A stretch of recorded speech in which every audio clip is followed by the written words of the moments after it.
Isolated tribe takes extreme measures to keep visitors away.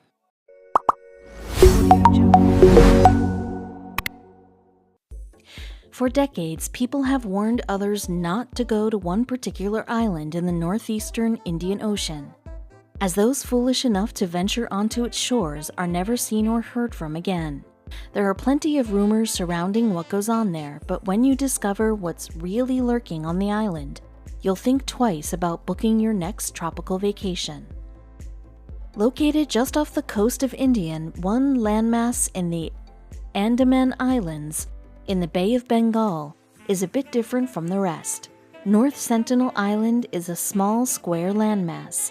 With its coral reefs and lush forests, it's easy to see why so many have been drawn to its shores. Despite overwhelming interest in the island, all but those with the highest level of clearance from the Indian government are forbidden from even entering the waters around it. The coral reefs can be vicious, but the biggest threat actually lurks just beyond the tree line. North Sentinel Island is home to the sentinelese, a group of natives that have called the island home since pre-Neolithic days. The tribe is considered to be one of the last uncontacted peoples in the world, and the reason for this has given the island a truly notorious reputation. In an effort to preserve their primitive lifestyle, the sentinelese are known to mercilessly attack any visitors to the island on sight. They've even been known to fire arrows and launch spears at fishing boats that drift too close to their shores. Surprisingly, however, after nearly 100 years of failed efforts, an anthropological team made peaceful contact with the sentinelese in 1991.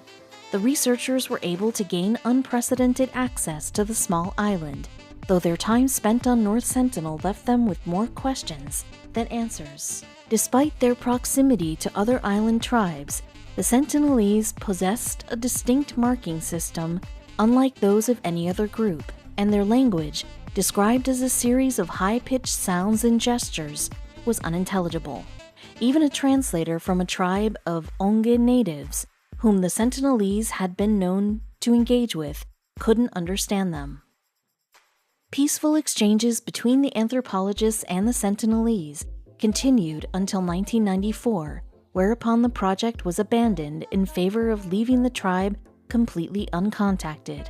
This decree was generally respected by the vessels that trolled the waters around the island, until two fishermen decided to test their luck in 2006.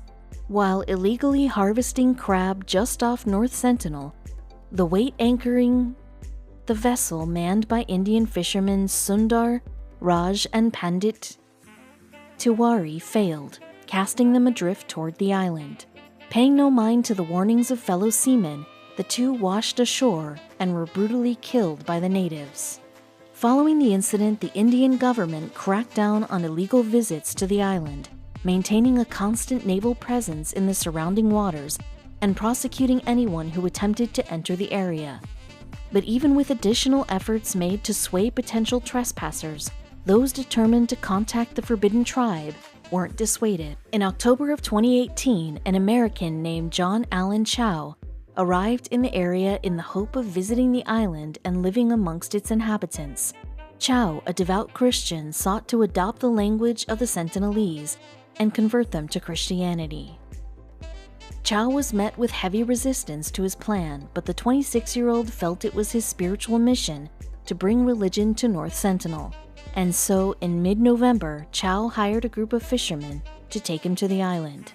His initial visit to North Sentinel was a positive one, as upon arriving he was met with amusement and curiosity as opposed to the anticipated hostility.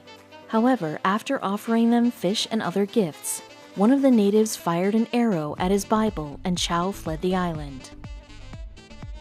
Following this brush with death, the fisherman advised Chao to abandon his efforts, but the young man, unfazed by the arrow, was determined to see his mission through. That's why on November 17th, Chao instructed the men to bring him to the island and to leave him there for good. The fishermen obliged, but after a few hours they returned to North Sentinel to make sure that their American friend hadn't been harmed. To their horror, the men watched as the sentinelese dragged the lifeless body of John Allen Chao along the beach.